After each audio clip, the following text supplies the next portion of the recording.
Ladies and gentlemen, welcome to the podcast that says Randy Orton didn't have to bleed so much to put over that new WWE Universal title. It's lost in the Midcard. Our SummerSlam spectacular, basically a pay-per-view spectacular this week with Ring of Honor, which we'll talk about on Thursday. Then we got, of course, Takeover Brooklyn, which killed it. SummerSlam kind of killed it. Not as much, though, as TakeOver, obviously. So a lot to cover this week and tonight, and also to talk about when we hit Ring of Honor. A lot of good stuff there as well later on in the week. But as always, thank you to SpiderDuck.net for being our host, enabling us to be on iTunes and any of your favorite podcasting apps. All you got to do to subscribe is search for Lost in the Midcard and hit that subscribe button. That way you know every time a new episode hits your ears, typically every Thursday and Monday after a WWE pay-per-view, which would be what you're listening to right now. We are also subscribable on YouTube, and the links to both of those are on our Facebook page, facebook.com/LostInTheMidcard. We are also on the Twitter at LATMC Podcast. I'm your host, Jeremy Bennett. You can find me on the Twitter at JBHuskers, and my co-host, as always, is on the Twitter at RAWF Showtime. It is Mr. Matt Black. Matt Black, how you doing? If we would have been recording this 24 hours ago, I would be fantastic. I almost thought about... Unfortunately, we're recording this Sunday evening after SummerSlam. 6 hours of wrestling. And I really am feeling indifferent right now.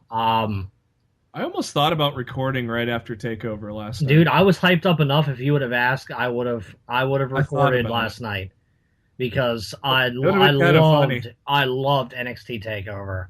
It would have been kind of funny to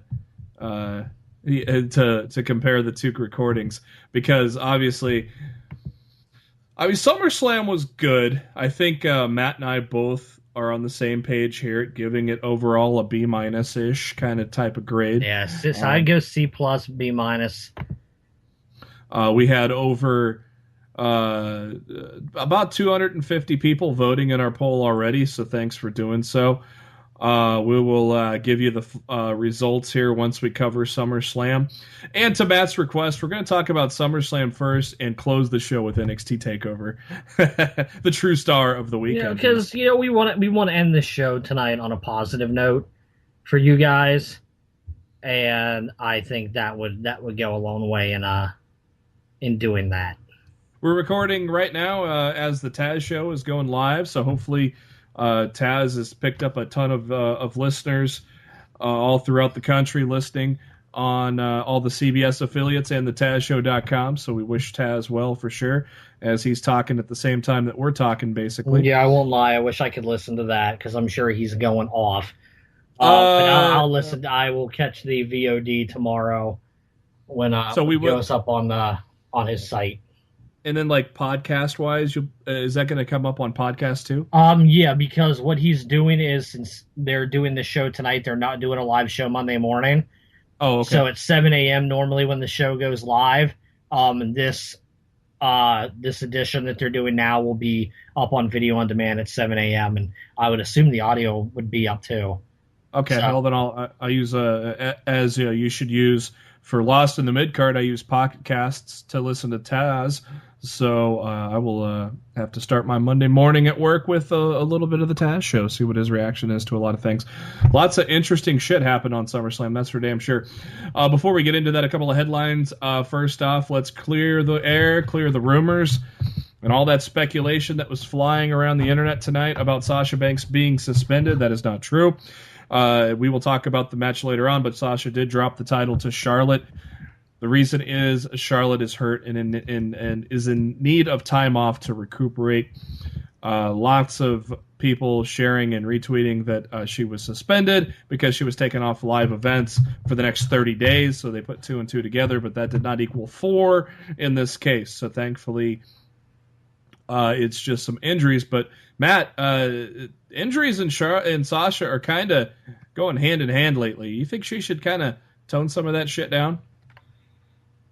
I hate telling any superstar what to do. Yeah. Because it's their life, it's their body. Did some crazy shit tonight, even though she was hurt. Yeah, I really hate this kind of topic. I don't want to tell her to chill, but if she decides to chill, I'm surely not going to be upset about it. It's her decision. It's her life. You know, I don't want her to get that, injury prone label put onto her by Vince, because once that's on there, any chance of her getting long sustainable pushes are going to go out the window. Yeah. So I really hope for her sake that whatever is ailing her right now is minor. I think they could have easily let her retain tonight and done in like an injury storyline afterwards and had her off TV for a few weeks. I don't think they needed to take the title off of her to let her have a few weeks off. I mean, for crying out loud, The Miz went and filmed the movie for 6 weeks while he was Intercontinental Champion. Exactly. They really didn't need to take the title off her. It seems like a knee-jerk Vince McMahon reaction that really shouldn't have had to have been done.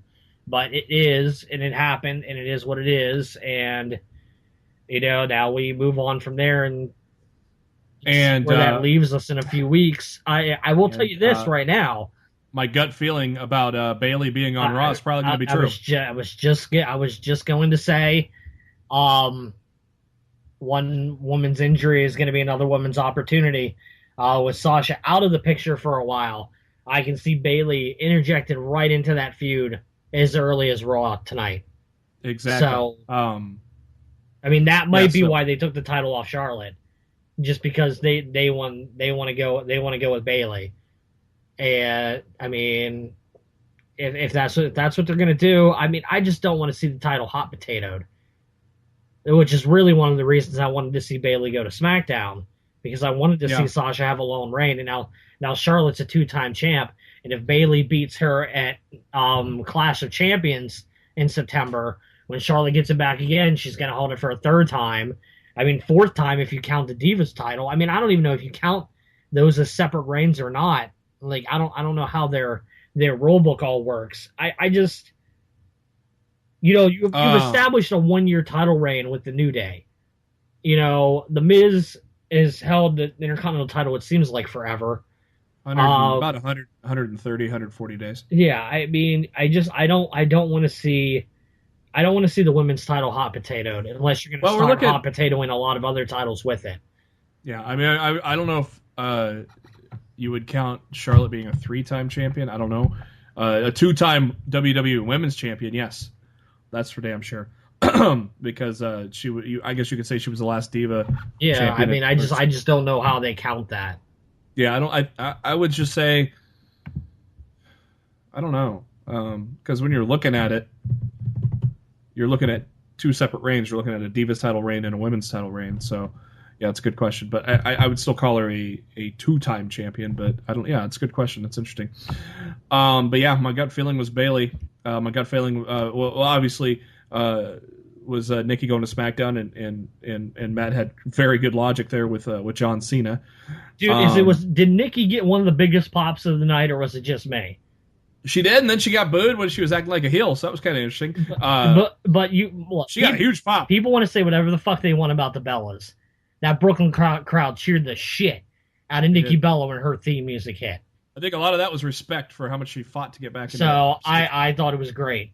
I loved the reaction for Nikki. I'm glad to see her back, and I like her new finisher. I don't have a problem with it. I just wish it still didn't. I still wish it didn't involve her having a talent rest on her neck before she executed the move.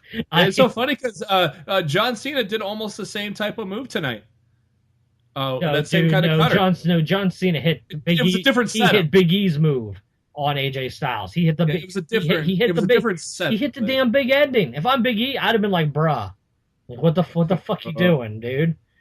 First they storyline me that I get nuts get crushed, and now you're stealing my fucking finish. Like, what the hell? Bruh. That's dude. That if I'm Big E, when he came back in the room, if I'm Big E, I would have been like, bruh. Reason why we pimp PW Insider so much is 9:30 this morning. PW Insider reports a potential SummerSlam spoiler. Nikki Bella arrived in New York City. So hey, they're right. Eva Marie commented on her suspension, and as Matt said to me on Twitter, she handled it with a lot more class than her douchebag boyfriend. Actually, I added the douchebag husband part. I added the douchebag part, but and dude, her false entrance tonight was tremendous. It was great. And let me just put this out there for anybody who thinks Eva has like Roman Reigns heat or whatever for getting suspended. If Eva had heat for this, if she was in hot water with WWE, she wouldn't even have been mentioned tonight. No. Let alone have that entrance play for her. She's fine. She'll be back in 30 days and it'll be like nothing ever happened. Yeah, I was quite surprised with that hit. I'm like, whoa, what the hell? Eva Marie says, I am disappointed that the suspension has occurred, yet understand and respect that the WWE upholds their wellness policy to the letter and won't compromise its integrity. I violated the policy by not turning in portions of required paperwork in the time frame WWE Medical deemed timely. I look forward to my return. Thank you for your support. So obviously, yes, WWE is okay with Eva Marie. It was a technicality, but just don't do it again. Jesus Christ. But it's just so weird. Again, I want a list of the suspensions due to the wellness policy. 2015 seemed like there weren't any, you know? I don't know. It's just weird. But Eva Marie, she'll be off for a month, but she'll be back. Don't worry about it. If you haven't caught it yet, the evolution of Punk, the first part of the documentary, is now online at Fox Sports. The UFC YouTube channel has posted it. I recently watched it. I thought it was great. I thought it was tremendous. Matt, have you seen it yet? Wait, what? The Punk documentary. Oh yeah. I've seen the Punk documentary. I was confused how we transferred from SummerSlam to UFC and CM Punk.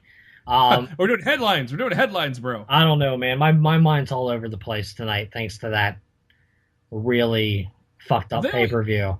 Have they only aired one episode so far? It's obviously yes. Episode 2 airs Monday night, I believe, at 8:30 on Fox Sports 1. And here's some interesting wrestling news breaking as it's happening. Two of the most popular wrestling GIF Twitter accounts were suspended tonight. Really? Senior Lariato and Death to All Marks. Two of the most popular wrestling GIF Twitter accounts were both suspended tonight. I was actually one of them. Death to All Marks was following me. I was following them back, and they're gone. Matt Jackson of the Young Bucks tweeted, Senior Lariato and Death to All Marks got suspended. I'm done with Twitter. So, people aren't happy. Why would they be suspended? I don't know. Maybe WWE got mad. They were gifting footage from SummerSlam. So maybe WWE got pissy and went and complained to Twitter about Millions of Twitter users do. But these were two of the biggest ones on Twitter. And they both got nailed tonight. To me, that says, this is just me assuming, but to me, it sounds like WWE went and bitched about these accounts and got them suspended. Which that really sucks. Guys, grow up. Seriously. Especially you, Vince. Yeah, that's just odd because I see GIFs and Vines and shit all the damn time. Yeah. For the WWE as shit is going on. Yeah, and I'm not even following any of those two guys. That's just super retweets and everything from everybody else, you know. And as you were reporting that, Matt, I went and recorded the Evolution of Punk on my DVR for tomorrow. Thank you. You're very welcome. Oh yeah, that was very cool. Back again. It's what we do. Yeah, I liked it. I enjoyed the first episode a lot. I thought it was really good. Got a lot of April in there too, which was cool. April obviously does not like or does not want to watch Punk get his face beat in. So she said she'll be there, but she probably won't watch the fight. And April, for you people that don't know, is formerly known as AJ Lee of the WWE, CM Punk's wife.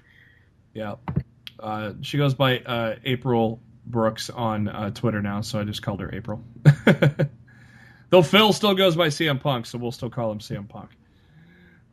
Yeah, I loved the dad talking to him at the autograph session about the straight edge stuff too.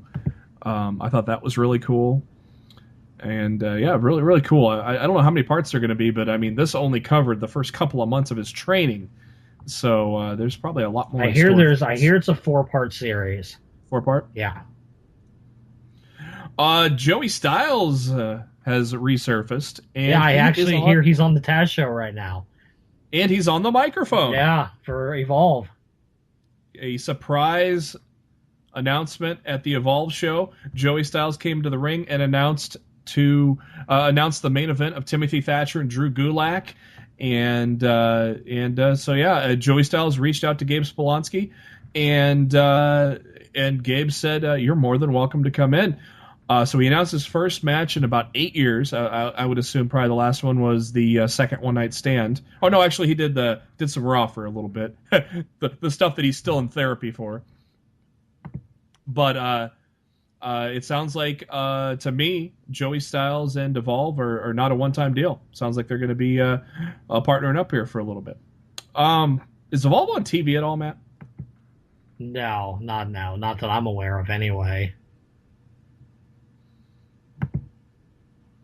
For those, head on over to PW Insider. This morning, Mike Johnson posted a little bit of a Q&A that he did with Daniel Bryan. So very cool stuff. They talk about working with Shane, who's impressed him at the Cruiserweight Classic, and whether he's at peace with the retirement as a wrestler and such. Pretty good Q&A there. So make sure you go over to Pro Wrestling Insider to check that out. Speaking of Daniel Bryan, he has some choice words for Conor McGregor.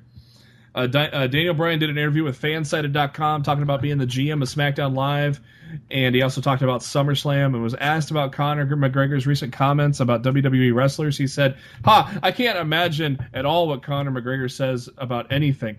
It's the same guy who says he's retired on Twitter just to get a rise out of people.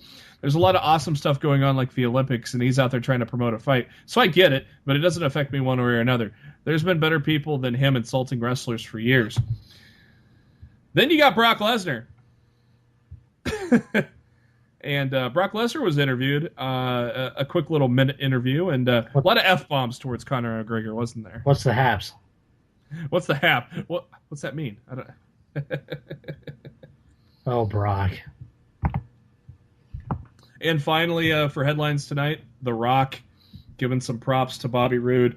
A pretty cool exchange. First off, last night, Bobby Roode, sometime a little after Takeover got over, Bobby Roode posted on Twitter a picture of him posing as a cop with Triple H in the background, and then fast forward to 15 years later, Triple H and Bobby Roode posing for a photo last night.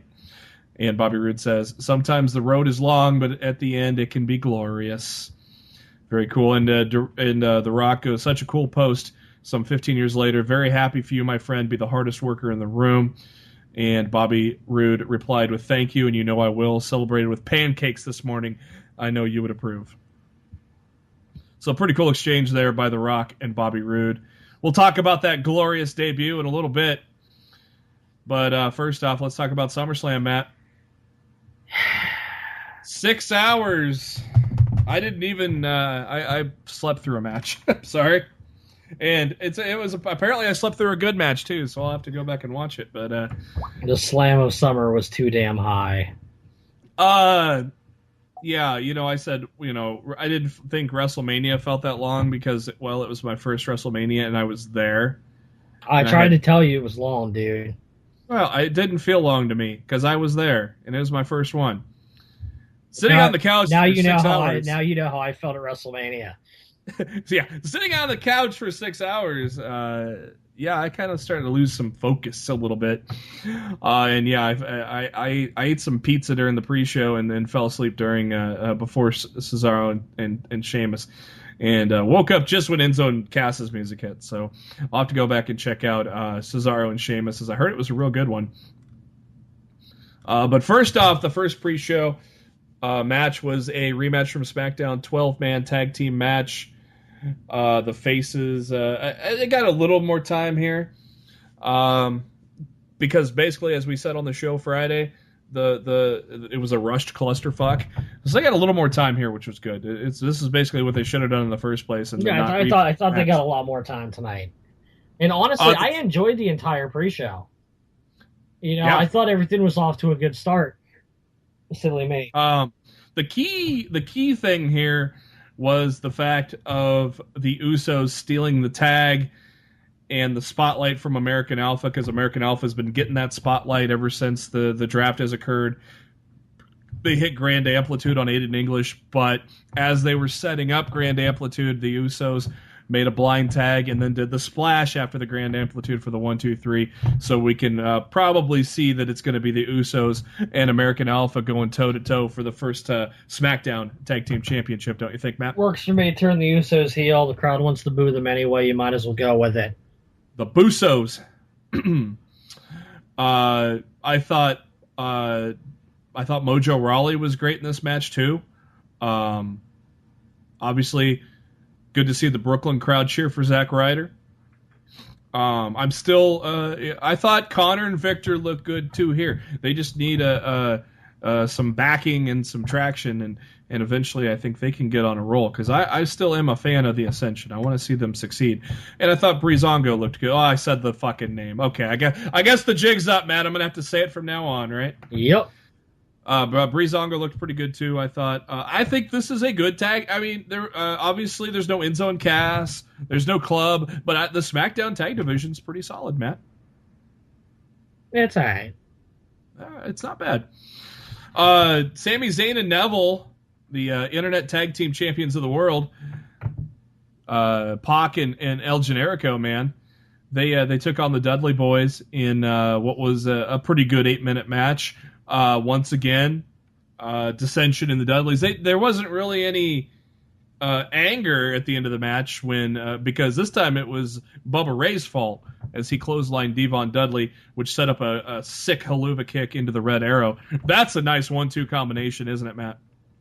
That's what I call a sticky situation. the haluva kick into the Red Arrow. Do you think these guys are going to tag going forward? I don't think it's a permanent thing. Like a short-term kind of thing, you think? I don't know. They seem to work pretty well together. Well, yeah, because they were in NXT together for the longest time. Of course, I mean, Sami Zayn should not have been on the pre-show after we were having a Match of the Year candidate, but... Thanks, Vince. Yeah. So Sami Zayn and Neville go over the Dudley Boys. So yeah, no anger, dissension, anything. Basically... they showed the Dudleys going up the ramp, but nothing really happened there. So we are not 100% sure that breakup's going to occur now, as we thought it might after Friday's episode of Lost in the Midcard.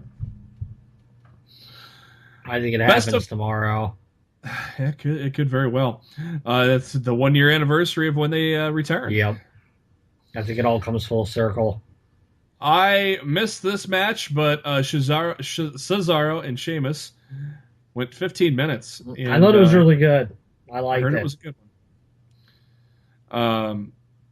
Cesaro in the end went for a sharpshooter. Sheamus did an eye poke that the ref didn't see. Sheamus sent him into the turnbuckle and hits a bro kick after 15 minutes. So Sheamus leads the series 1-0. Or if you ask Byron Saxton, it's a best-of-6 series.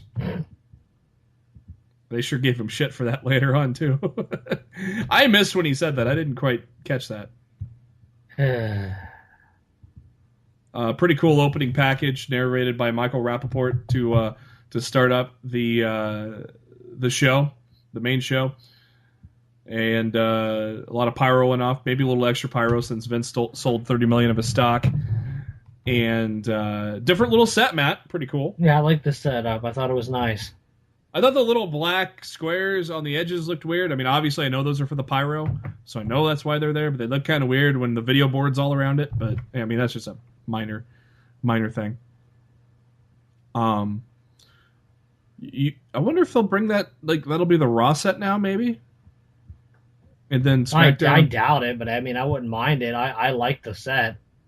Because don't they still have kind of the same sets, Raw and SmackDown? Nah, they're not super similar. Oh, okay. Enzo and Cass kick off the show, and of course the New York crowd is loving it. Big ovation. Enzo talking about old Blue Eyes, Frank Sinatra. Cass showing he's got some pipes, singing a little New York, New York. And Enzo quoting some BIG for you as well. He also has had BIG on the back of his jacket. That was pretty cool. So pretty cool opening. No earth-shattering things said by Enzo Amore, but still fun as always. Chris Jericho comes out, and then followed by KO with a gigantic pop as well as he comes out. And so these guys get it on. And Owens sends Cass into the ring post and hits a pretty sweet cannonball on the outside of the barricade. Enzo gave Jericho a suplex off the top rope, followed by a DDT, which they called the DDG, I believe is what they call that now. Is a top rope DDT. I think so. And Enzo ran the ropes, but Owens tossed him in the air, and Jericho hit a codebreaker. It was almost like a 3D that ends in a codebreaker. I thought it was kind of cool. To give Jericho the win, and I don't know if they're gonna. What do you think? They continue to feud with Enzo and Cass, or do you think they maybe go towards the New Day? I don't know, because I don't know what you do with Enzo and Cass at this point. Like I feel like the rug's been completely ripped out from under them. I don't know what's next for Enzo and Cass right now. Yeah, I picked Jericho and Owens to win because I figured this has been too good to just be a one and done type of deal, and it does seem like they're going to go on as a tag team together, and that's great. So I would love to see a program with the New Day, or I'd love to see them continue with Enzo and Cass because it's been a good feud there as well. But that match went about 13 minutes, pretty good tag team match. I couldn't tell when Cass threw Enzo over the top rope if he fucked up or he adjusted in mid-throw because Jericho and Owens were a little closer to the ring than normal. It almost looked like a botch. It almost looked, oh God, don't hurt yourself, Enzo. But I think it might have been Cass saving Enzo instead of launching him over their heads. How did you see that? I think it was Cass saving Enzo. That's just my opinion. Yeah, I think they were just a little closer than normal. Otherwise, Cass would have cleared him. He would have been the high jump champion there. Shane McMahon and Daniel Bryan run into Mick Foley backstage. Jon Stewart shows up, and Stewart mentions how great that cage dive was from Shane McMahon at WrestleMania, and then asks Mick how in the world he could work with Stephanie, and starts talking shit about Stephanie. And of course, Stephanie's right behind him. Then the New Day come in and pull John aside and take him to the back. I always find it funny when the New Day shows up and Mick steals a handful of videos. I was kind of surprised this match was early in the card, but women's title match, and they mentioned that Charlotte is 13-2 in pay-per-view matches and 11-0 in singles matches. That's a pretty damn good record, Matt. It's ridiculous. 14 minutes is what the women got, and a couple of flubs aside, Matt, I thought they told a great story. A lot of risky moves. I thought it was a high energy match. I loved it. Outside of the flubs aside, those happen every once in a while. Mistakes happen. Everybody harps too much on it. Once they got their bearings under them and they got their heads right, everything went back to the way it was supposed to be. Yeah. They even got it. This is awesome because that was just how good this back and forth was between these ladies. What did you think of the women's title match here, Matt? No, I really enjoyed the match. I didn't like the finish. But I mean, if Sasha's got an injury she's got to take care of, and that, it is what it is. Yeah, and we just explained that at the open. Yeah, I mean, you made a very fucking good point with The Miz in his movie. Yeah, I mean, hello. I just don't understand. I don't understand why they couldn't have done it. And she could have won. Then Dana Brooke could have came out, and they could have had like a 2-on-1 beatdown, and they put Sasha on the shelf, and then Bayley comes out tomorrow, and Dana and Charlotte are bragging about it, and defends the honor of Sasha until Sasha gets back. Like, it's painfully easy. But it's WWE. Like, at the end of the day, should we really be surprised with some of their creative decisions anymore? Into the match, Charlotte went for natural selection, only for Sasha to counter it into the bank statement. But Charlotte was able to get out of it, hits a neck breaker followed by a chop block to the front of the Nia Banks. And that was kind of funny. They went after the leg on SmackDown, her and Dana Brooke did. But Matt, did they really work? Did Charlotte work the leg much during this match? Not that I can recall. Me either, except for the end there when she did the chop block. She hits a natural selection, gets a 2 count, and Charlotte yells, "I'm better than you," which makes you think, oh, God, here we go. Here's the end of the match, because Charlotte then countered a tilt-a-whirl slam into the bank statement, because, of course, when Charlotte was talking shit, she lost the title like a second later. But Charlotte counters that bank statement by laying on top of her. Sasha's shoulders are on the mat, and she didn't let go of the bank statement, so it was 1, 2, 3. And Charlotte is now your new WWE Women's Champion. Great match, and thankfully Sasha's not suspended, just hurt a little bit. We'll have to see how that women's division shakes out now, but I think it's almost certain Bayley comes in to talk to Charlotte on Monday Night Raw. Yeah, with Nikki going to SmackDown, there's no way Raw doesn't get Bayley. It's time for the internet to explode, Matt. What? Gallows and Anderson are backstage in their lab coats. Doctor. And look who comes in. AJ Styles. A little bit of Too Sweet. A little bit of, man, I miss you. A little bit of, man, we are damn good, aren't we? And a little bit of, beat up John Cena. Then, Matt, a fourth guy entered the frame. Who was that? Finn Balor. How awesome was that? It was a mean tease from mean old Vince McMahon. It was a big wink. All three of them put up the old Too Sweet. Finn just says, hey, good to see you guys. Walks off. I love watching. Somebody made a GIF of that. Hopefully it wasn't the account that got probably one of the guys that got deleted. Delete. Oh my God. But that was fun. I love that moment. Intercontinental Championship time.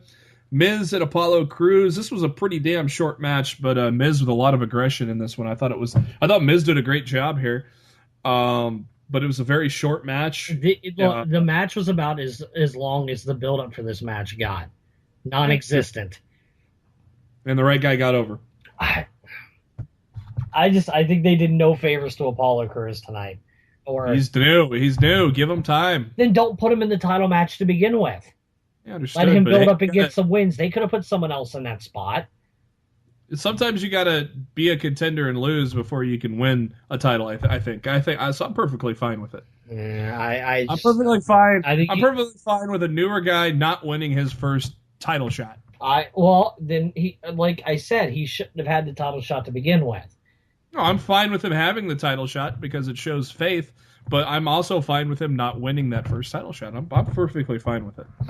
And Miz and Maurice come out like they're going to a rich person orgy. That was quite the get-up they had on tonight. But Maurice going to an orgy? Huh? What about Maurice going to an orgy? Believe. That's all, folks. Yeah, good night. It's kind of like David Letterman. Good night.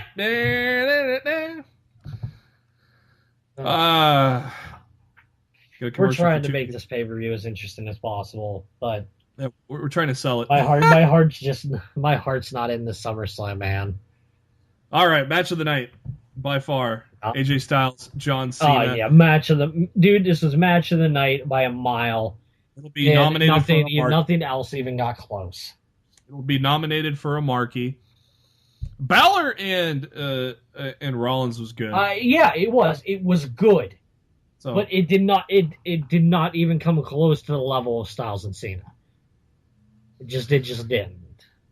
these guys, Brooklyn giving the old John Cena sucks, but we'll tell you something about what Brooklyn did at the end of the match that was pretty cool.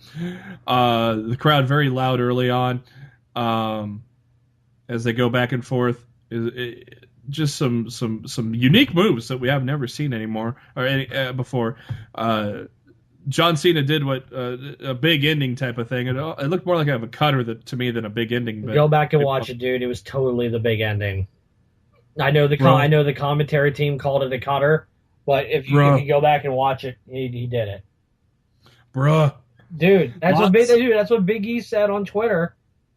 Oh, did he say that tonight? No, the first time Gallows and Anderson did the doctor gimmick. Yeah, I know. Yeah. That's what I'm telling you. I'm telling you. That's what he said. Cena when he came back, he's like, "Bro, come on, man. Why you steal my finish?" Cena busted out another one of those destroyer moves. That's pretty cool. Dude, give it to me. The funniest part of this match was after Styles kicked out of the top rope attitude adjustment, and then Cena went to the corner like a child in timeout. Huh? And he's just like, "Oh my god, I hit him with the top rope AA. I'm all out of moves. I don't know what else to do. I've used all 5 of my moves, even one of them twice." It was funny. It was funny as shit. Yeah, his face was pretty funny there. Somebody's got a screen. I kind of wanted to see Styles win tonight with the spiral tap. I wanted to see him break that out. But I'm totally okay that he didn't do it. Well, winning with the Styles Clash is good too. No, what he didn't. Oh no, the Styles Clash. He won with the forearm. He set that up with the forearm. I'm sorry, yeah. But I'm so happy he won.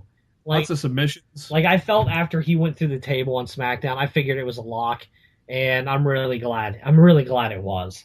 And as I said to you on Twitter, once he kicked out of the top rope AA, that it was a lock too. Yeah, no one kicks out of that.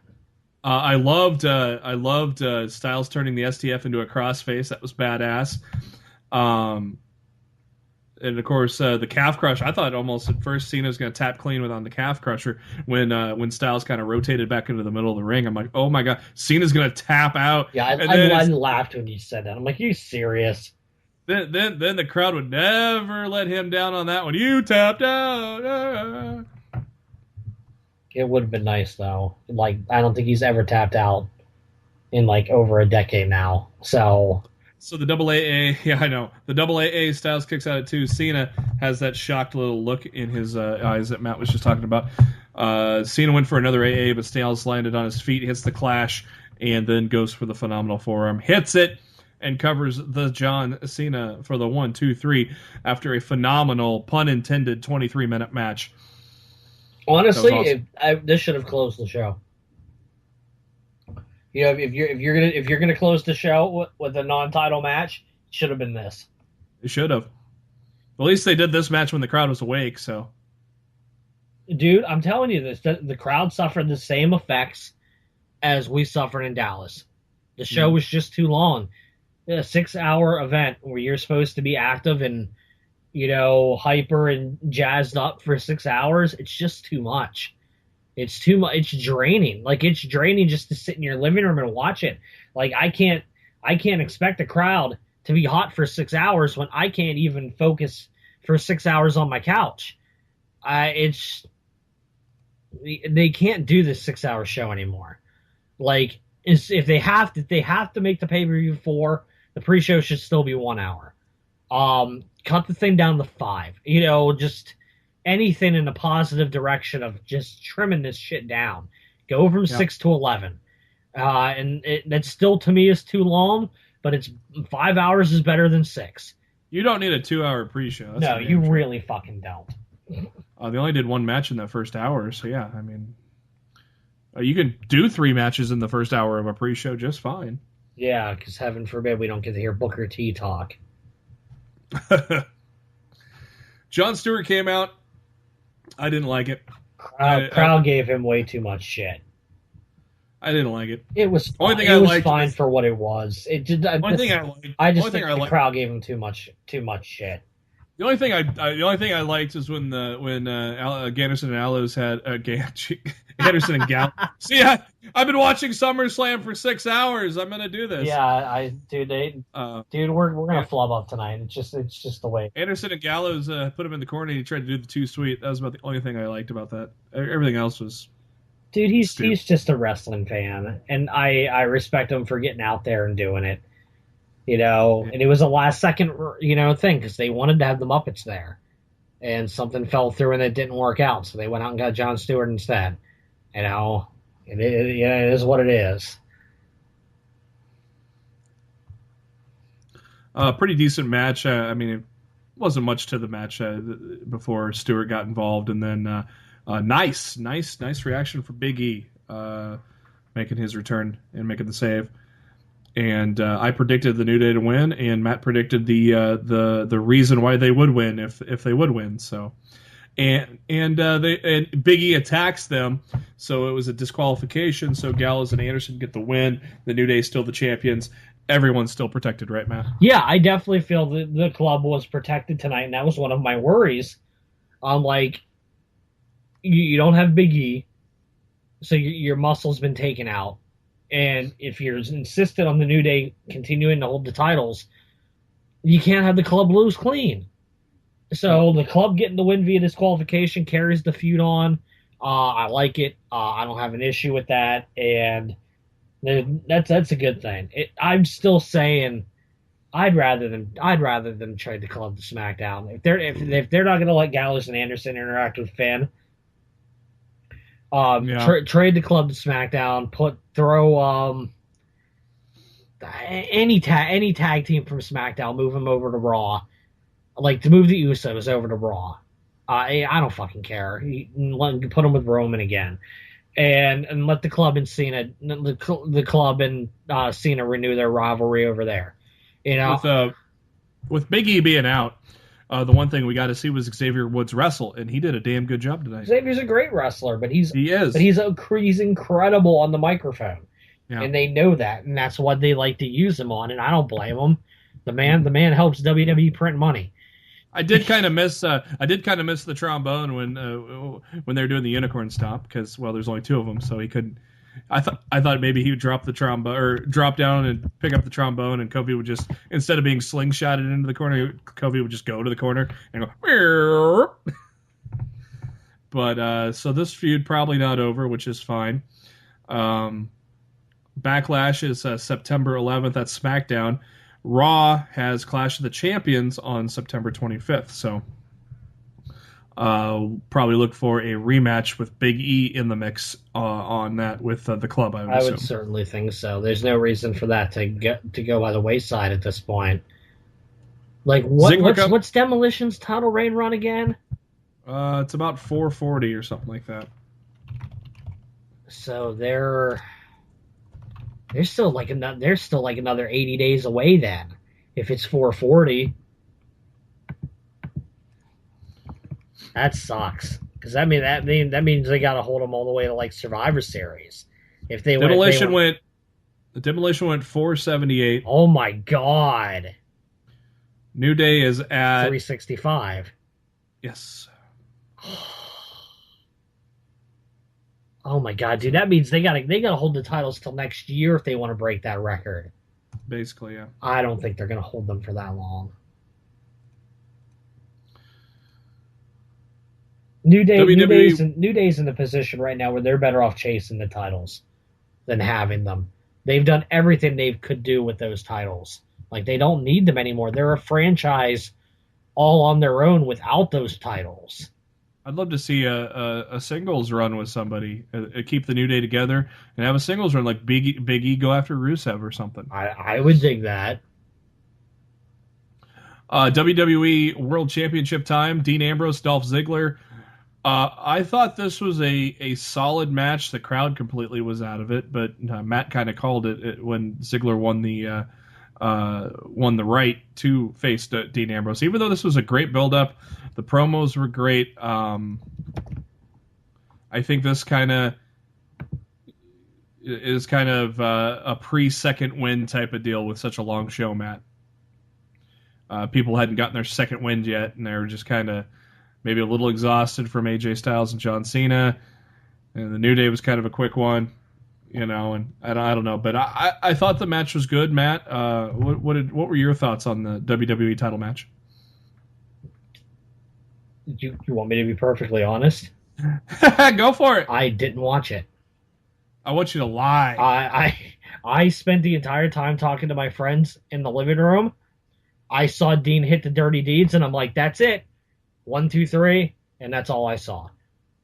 And I swear to God, dude, I wasn't even paying attention to the match because I knew that there was no chance in hell that Dolph was going to win, and I knew all it was going to take was 1 dirty deeds to finish him off. And I was absolutely, dude, I bitched about Dolph getting this spot weeks ago, and nobody wanted to listen to me, and WWE just confirmed everything that I've said for the last month of why I can't get behind a freaking push for Dolph Ziggler, because they do this. Strong words from Seth Rollins on the Twitter machine. Okay. Do you want to talk about this now, or do you want to talk about it when we get to his match? Go ahead and do it now. Seth Rollins tweeted 11 minutes ago, "More important than a title's appearance is what it represents for the men fighting over it. You really let me down tonight, Brooklyn." Yep. Yeah, we'll talk about that. But, yep, we'll just say yep for now and talk about that later. I applaud him for saying it. I applaud him for saying it. I'm gonna go. I'm gonna go to his page right now. It's retweeted on Lost in the Midcard already. I'm gonna retweet. Retweet. I'm gonna retweet. I'm gonna delete. I wanted to retweet from the damn pay-per-view. And then I'm gonna reply to him and say 110% right, brother.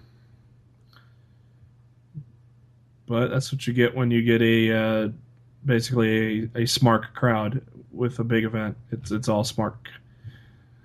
And I don't hate that belt. We'll get into that in a minute. But I think what people hated, they hated the laziness that it represented.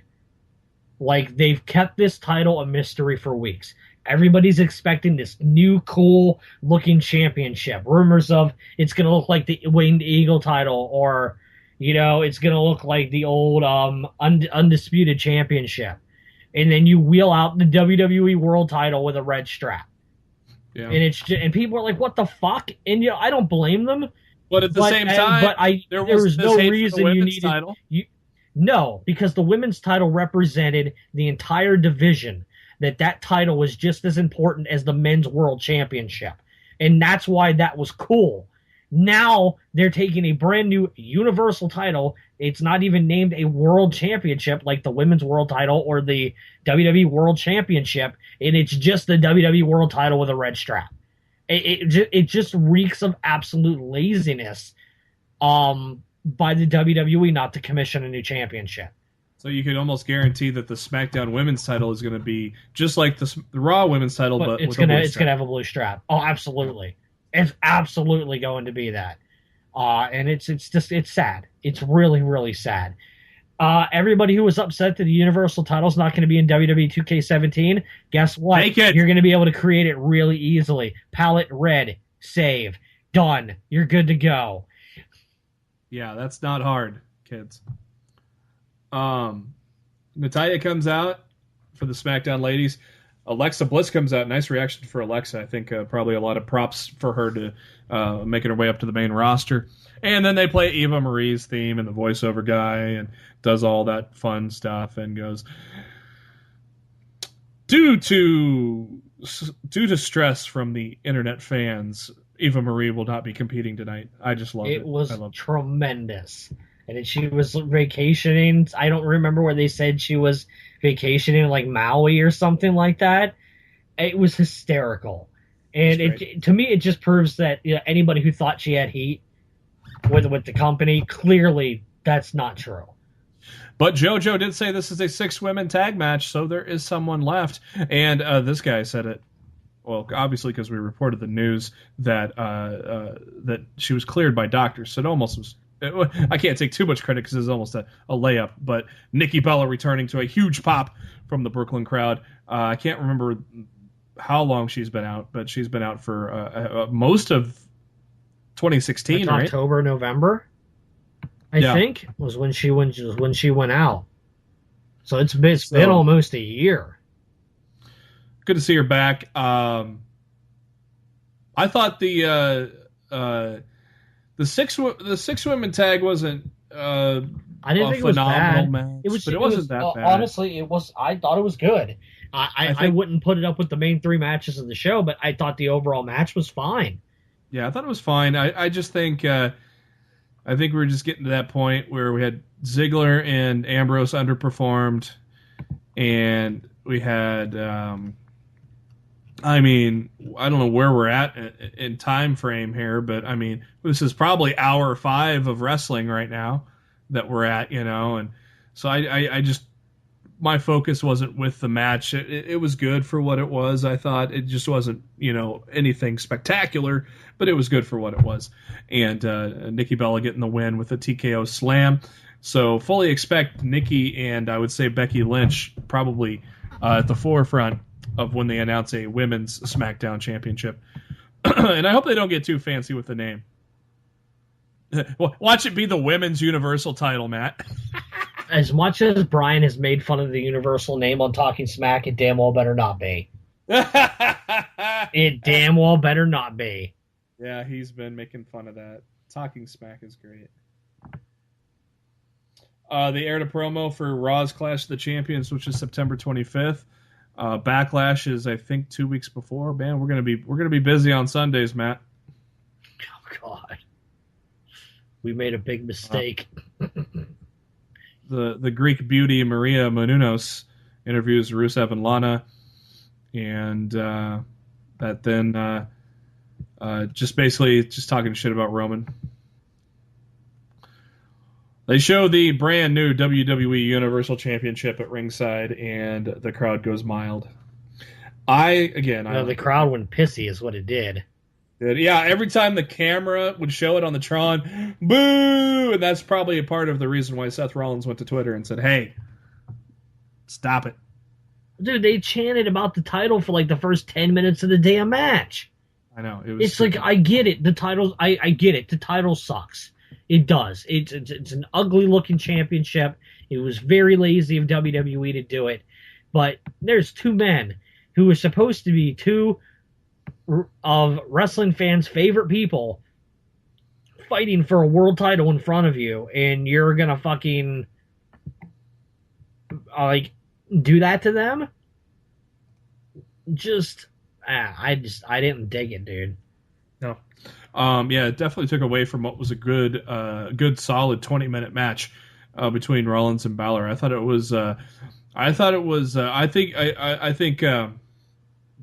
my thoughts of the match and how close it was to Styles and Cena, I think it's a little closer than you probably put it, but I thought it was just an outstanding match. It could have been match of the night of any pay-per-view if it wasn't for Styles and Cena.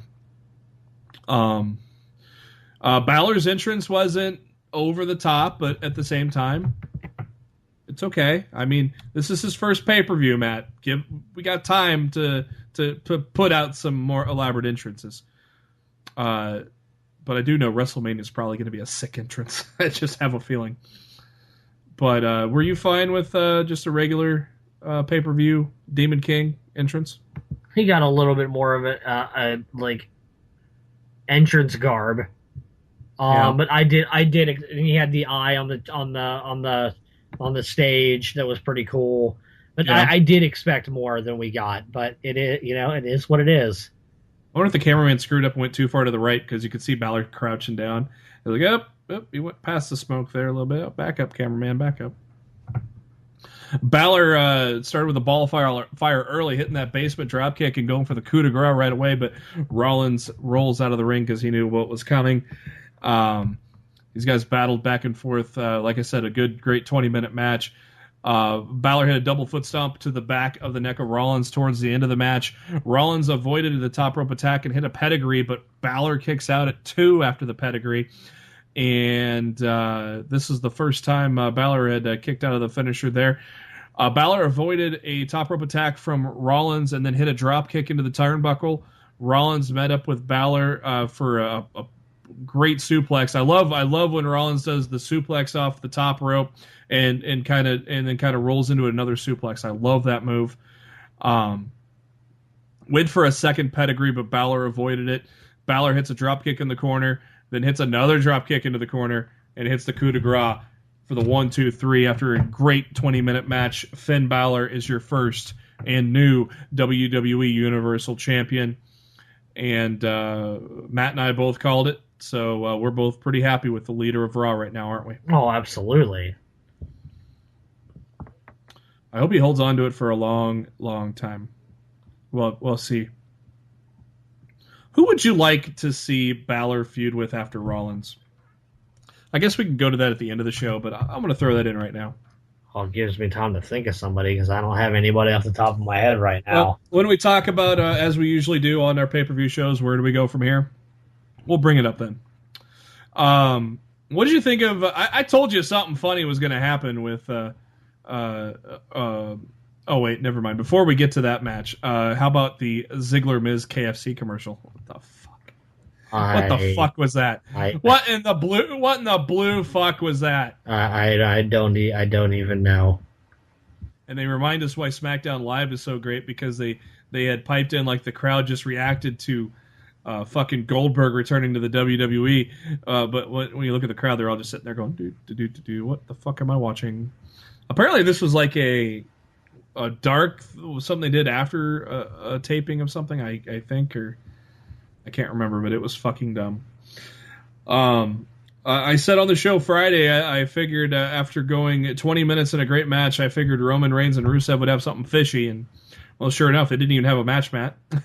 What did you? I don't know. I didn't like it. I liked it for one thing. I didn't like it for another. I didn't like it because it made Rusev look like shit, but I liked it because I think they might be turning Reigns heel finally.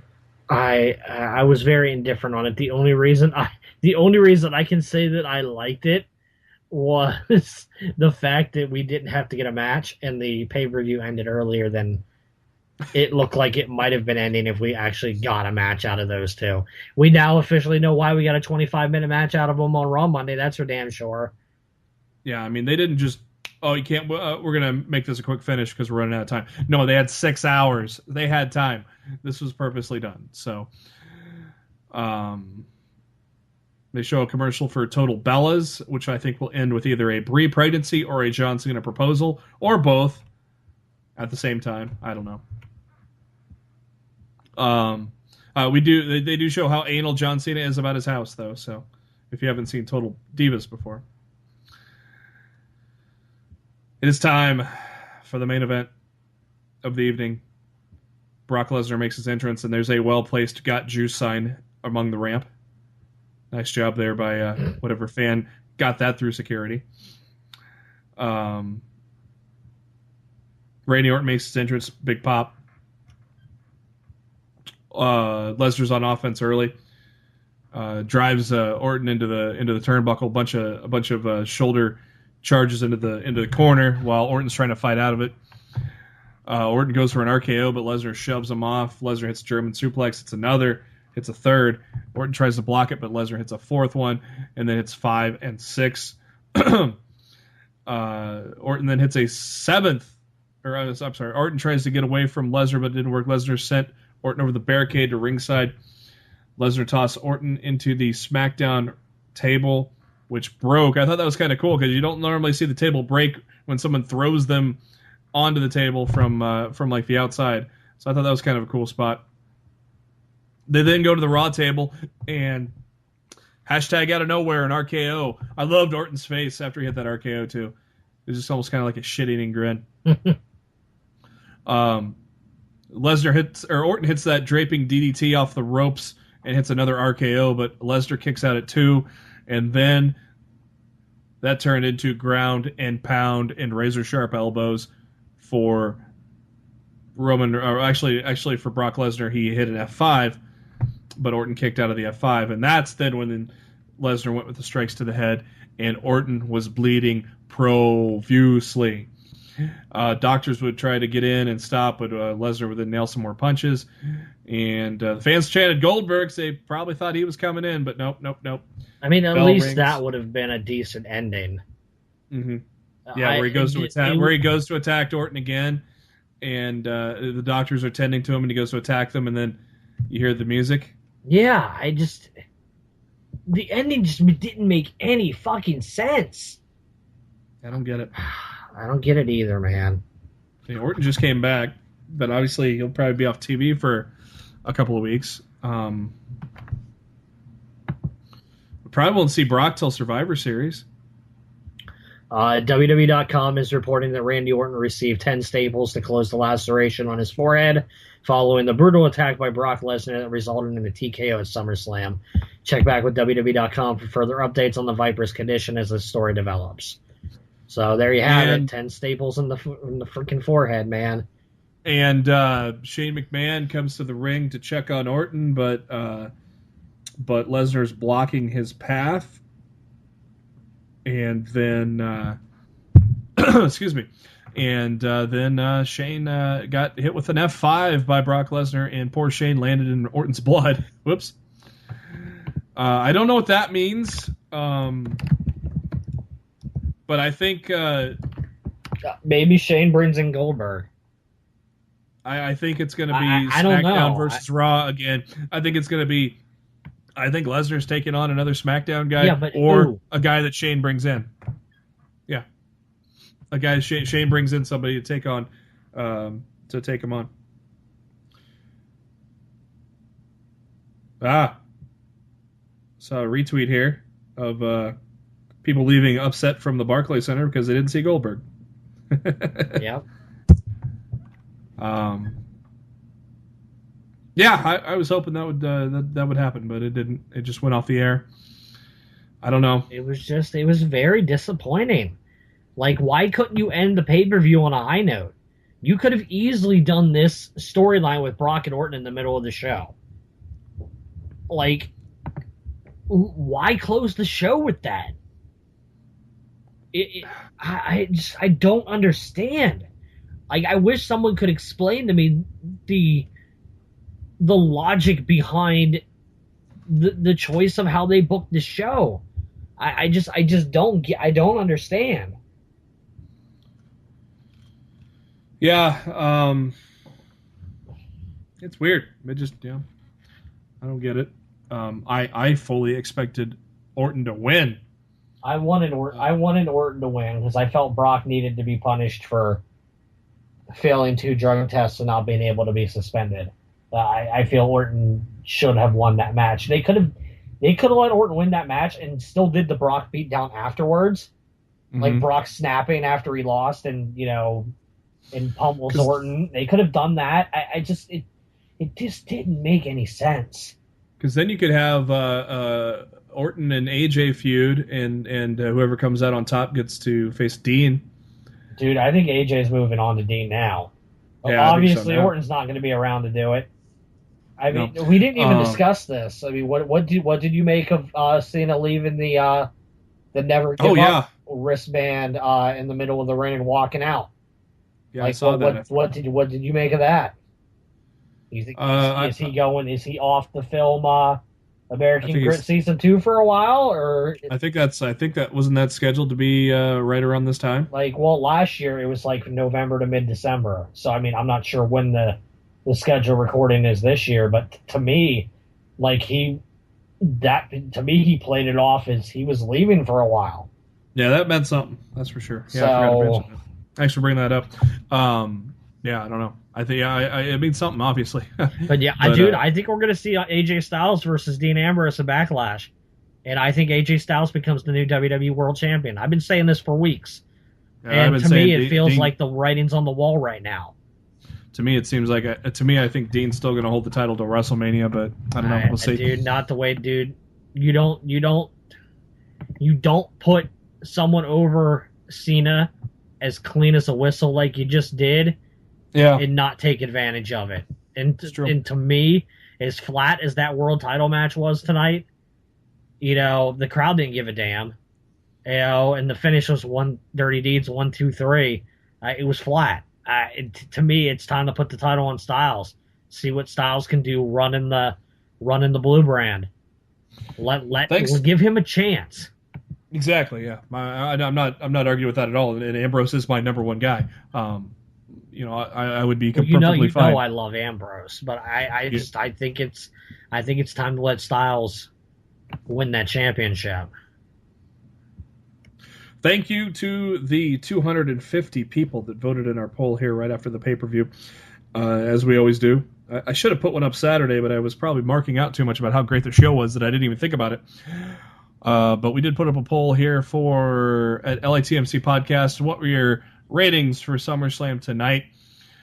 D or F leads the way at 42%, which I don't think a pay-per-view, since we've been doing this on Twitter for the past few months, I don't think a D or F has ever led the pay-per-view, has it? Not that I know of. 30% said C, 24% said B, 4% gave it an A. And Matt and I both said about a B minus would be about where that fits.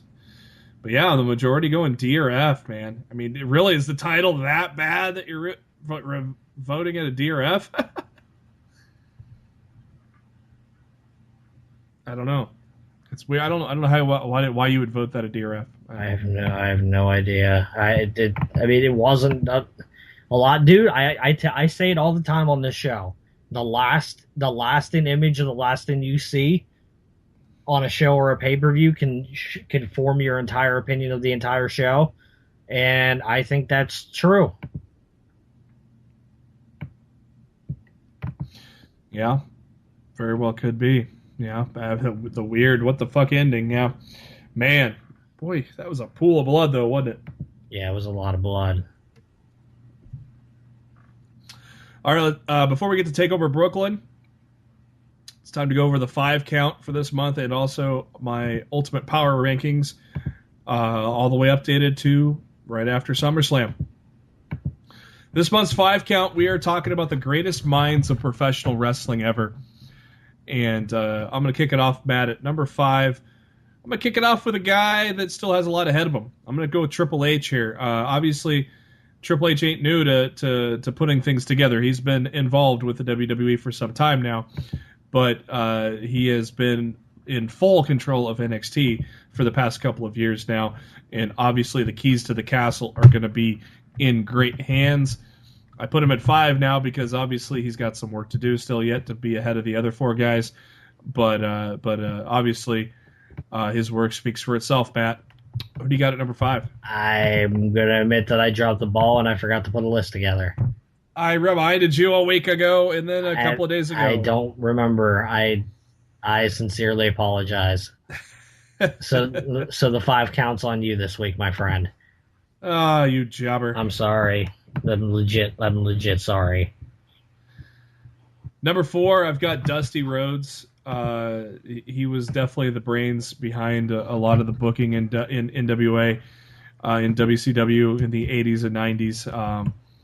Just a great mind, and he kind of helped mold one of the guys later on in the list that I have.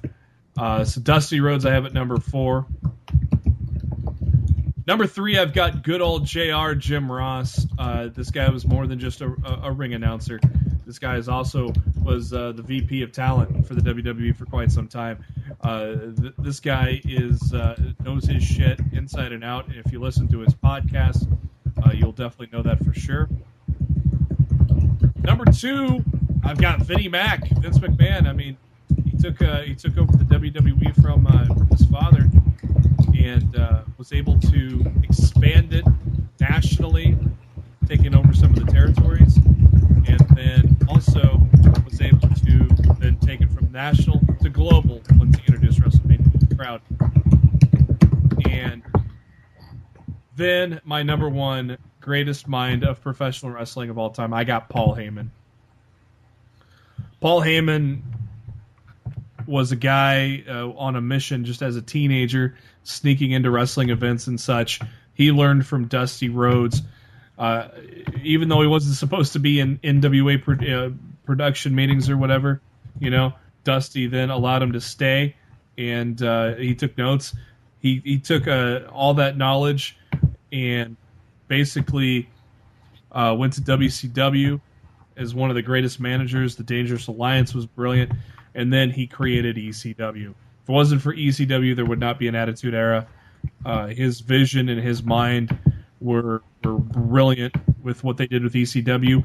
And then probably the highlight of the first brand split was when Paul Heyman was head of creative on SmackDown. The SmackDown was such a better show than Raw, top to bottom, thanks to the whatever they call them, the Magnificent Six, the 6 wrestlers that they had on SmackDown. To me, Paul Heyman is the greatest mind in professional wrestling. Some of the honorable mentions I got were I even put Vince Russo in here, Matt. Not for his latest stuff, but for a long time ago. But I also mentioned Jim Crockett, Eric Bischoff, and Jim Cornette. So what'd you think of that list there, Matt? I liked it. It was a good list. I agree with most of it. Can't put Triple H that high yet. No, he's got a long time to go. Yep. I think it's impressive to say he's on the list right now. I can't argue that he should be. Look what he's done with NXT, and look what he did last night. Woo. That show was something else. All right, my Ultimate Power Rankings post SummerSlam, post Death Before Dishonor, post NXT Takeover Brooklyn. Number 10, I'm going to go with Rusev. He has the belt, but he lost on Raw and got his ass beat on SummerSlam. So I'm sliding Rusev, the United States champion, all the way down to 10. Number 9, I'm going Samoa Joe, the former NXT champion, as he lost to Shinsuke Nakamura last night. Number 8, I've got The Miz after retaining the title against Apollo Crews. The Miz is continuing a very good, lengthy run with that belt. Having his wife by his side has probably been the best thing for his career since he last won the world title. True. Number 7, I have Bobby Lashley because, well, he holds all the gold in TNA. So what can you do? But he vacated 2 of the belts, which we reported King of the Ring is going to get replaced, and the X Division is going to get a new home for somebody soon. So basically, he said, when he dropped those 2 belts, when he was arguing with Billy Corgan on this past week's Impact Wrestling, Billy and Dixie decided he just vacated them. Number 6, I have Jay Lethal after a very lengthy run with that Ring of Honor World Championship. We'll talk about Death Before Dishonor on Thursday's show, but Jay Lethal still deserves to be at number 6 after that lengthy title run and battle with Adam Cole, baby. Number 5, I've got AJ Styles, a phenomenal match and a clean pin over John Cena. That gets you up there on the list, and fully expect him to challenge Dean Ambrose next for that WWE World Championship. Number 4, I got your new Ring of Honor World Champion, Adam Cole, baby.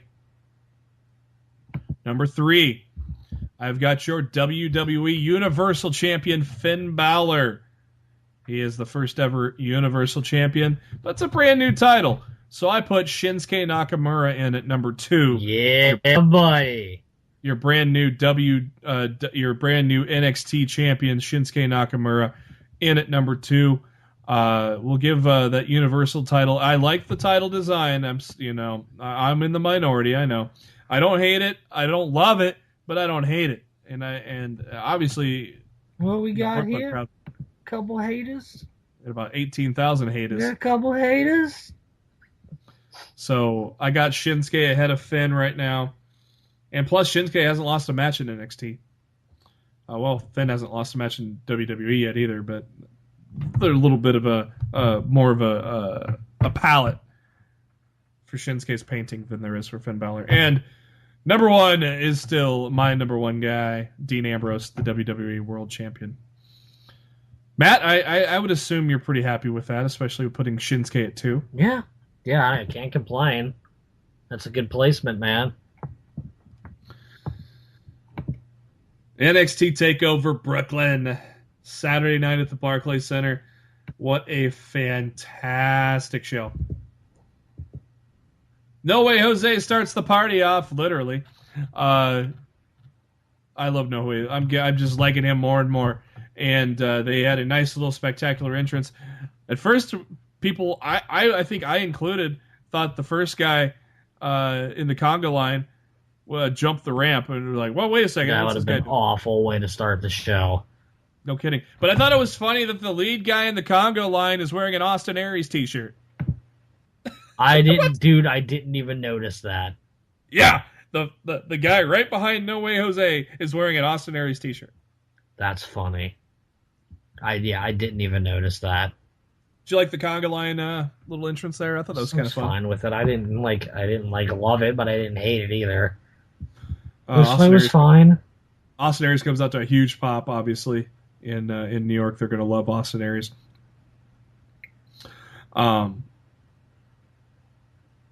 Jose hits towards the end of the match. Jose hit a front suplex into a slam for a 2 count, and very close near fall there. Jose hit a huge clothesline. Jose's mouth is bleeding, and Aries slammed him down with a crucifix bomb into a corner dropkick for 2 count.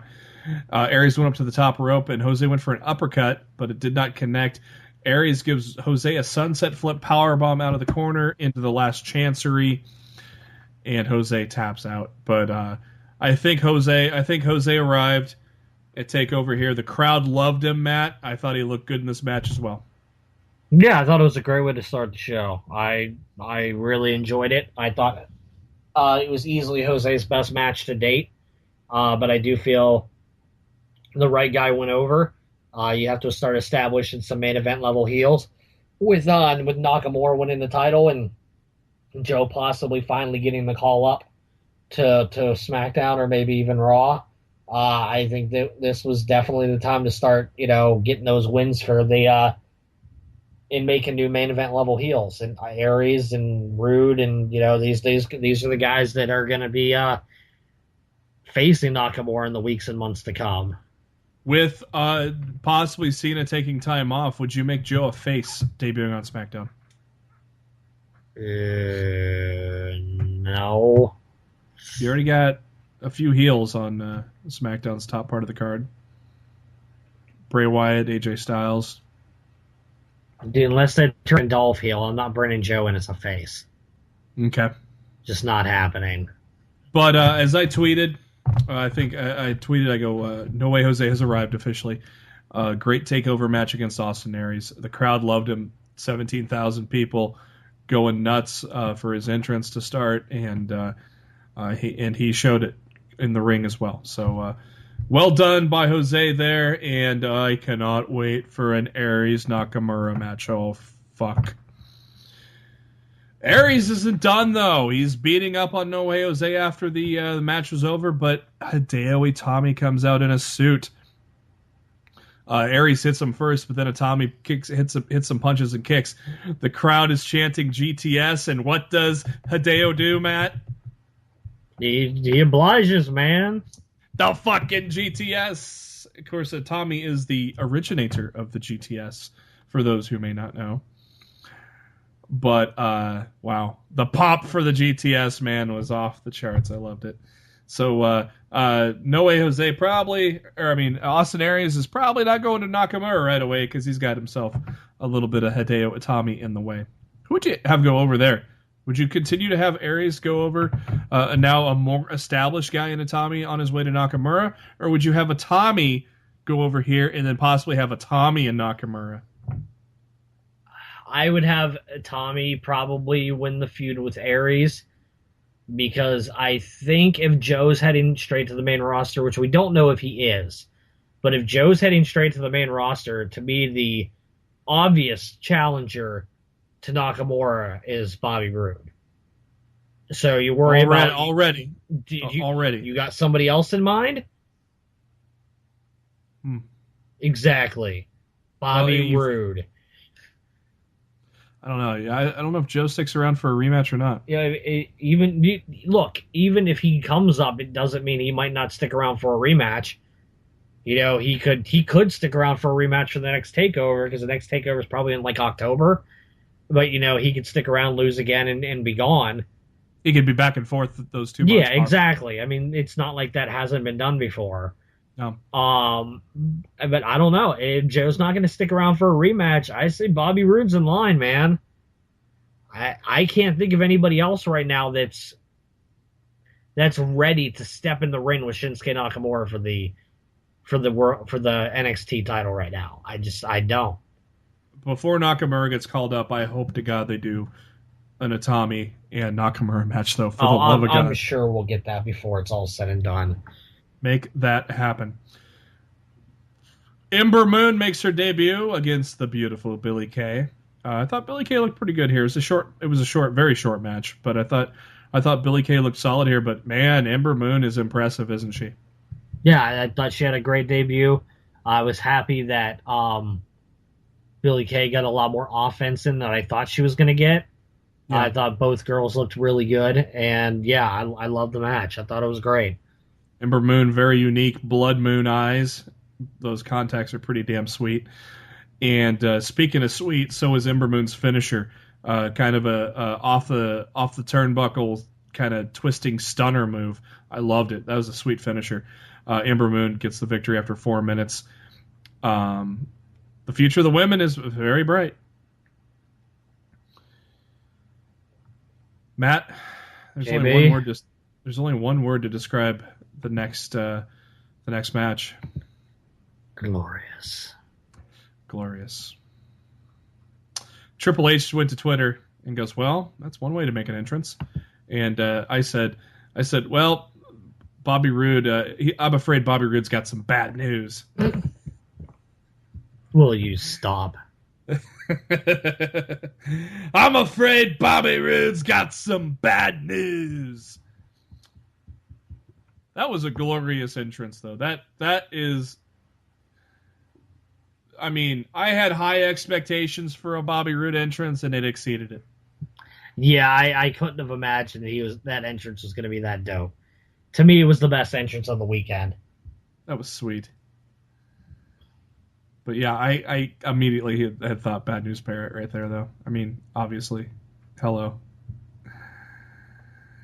Bobby Roode takes on Andrade Cien Almas, and I like this match too, just like Ember Moon and Billie Kay. Andrade got some good offense in here. And I said this on Twitter. His antics are not annoying me as much anymore. And I don't know why. But I'm kind of liking Almas a little more and more. I just need a lot more from him, you know. He's new still. Yeah.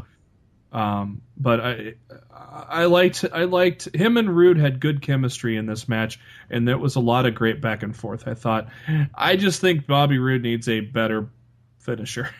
I did not like the Glorious Bomb. Yeah, I like the name. I like the name too. I mean, a lot of people were freaking out over his finisher, and to those people I just say, just wait to see what his secondary finisher is before, completely losing your shit.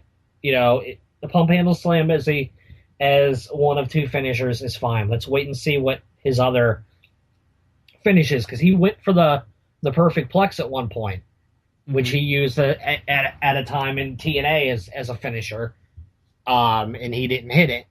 So I mean, that could be a finish too. I mean, we don't know yet. I think people just need to relax on being so freaked out about that right now. And then something else that Andrade Cien Almas pulled out a straight jacket suplex. You don't see that too often. I thought that was pretty unique too. Really enjoyed the work that Almas put in as well. But Bobby Roode's debut was glorious, Matt, wasn't it? Cannot argue, sir. That's about the only word you can describe it. I'm so happy Bobby Roode is there now, and I don't think he'll be in NXT for too long. He could have straight shotted right to the main roster, but it's kind of cool that he's got to stop in NXT for one, for moments like Brooklyn. But I fully expect him to be on the main roster. I don't know, man. Rumble? I think that's too soon. I don't know. I don't know what their plan is. They're really gonna have to beef up the NXT roster if they're gonna want to keep bringing all these guys up. Well, they're doing it with the women just fine. So we got a cryptic vignette after the Bobby Roode match, and that said on the wall, it said "Sanity." No idea what that's for, but I guessed on Twitter that it was Eric Young. And I'm going to stick with that for now. A follower of mine on Twitter said Tommy End. It could be Tommy End, but I hear he's not even scheduled Signed to. yet? No, I hear he's signed, but I hear he's is not he? even scheduled to arrive at the Performance Center until September. Okay. So why are you going to start pumping up a guy who hasn't even got to the Performance Center yet? I just that doesn't make any sense to me. I think Eric Young's the more likely choice. So we'll see. Yeah, that makes a lot of sense because we have seen basically zero of Eric Young after the first couple weeks. So yeah, I'm again, hearing he's signed. I'm hearing he's signed, sealed, and delivered, man. So another good hand to beef up that NXT roster. They show off the Cruiserweight Classic trophy, and it was made by the guys from Orange County Choppers. I thought it was a very sweet, badass trophy that'll be presented on the WWE Network live. The live finals will be on September 14th. I thought it was shown off on a very bad background. Yeah, because it kind of blended in. Yeah, because with the middle of it seemingly being glass, that very silverish curtain background that it was sat behind really made the trophy difficult to see. Yeah. I'm much more looking forward to seeing that trophy in the ring during the finals, so we can actually get a good look at really what that trophy looks like. Speaking of cruiserweights, there was a funny tweet I saw on my timeline tonight that said Cruiserweight Championship design leaked, and it was just the world title in green. and I laughed. I'm just like, that's good. That's clever. I dig it. So at ringside for the match, Cruiserweight Classic competitors Brian Kendrick, Kota Ibushi, Rich Swann, and also Mauro Ranallo sitting there by him too. Stop staring at me, Swann. Oh God, was that Billy Madison or that was Billy Madison? Yeah, I was like, which Adam Sandler movie was that? Gargano and Ciampa come out to a huge ovation because, of course, New York. They've made a little bit of a mark in New York.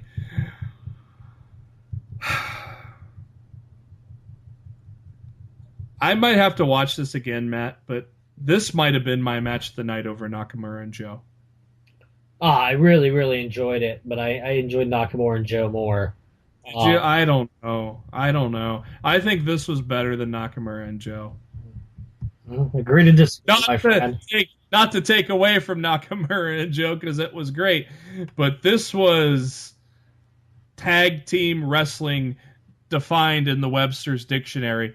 It was 20 minutes of complete fucking awesomeness between these four guys.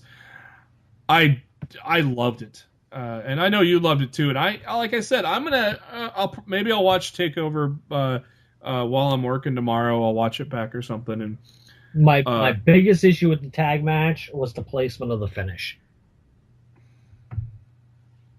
And I think that, to me, that prevents... Because he was so close to the ropes? Yes. He was literally within an arm reach of grabbing the rope. Yeah. And to me, that kind of ruined the effect of the end of the match. Like, I rather would have had him pass out than tap out when you're that damn close to the ropes.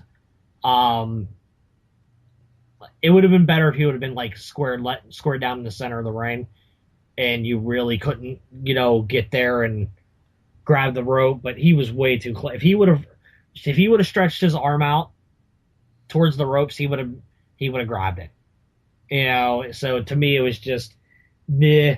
The finish kind of left me feeling meh. But the overall match was awesome. It was really, really good.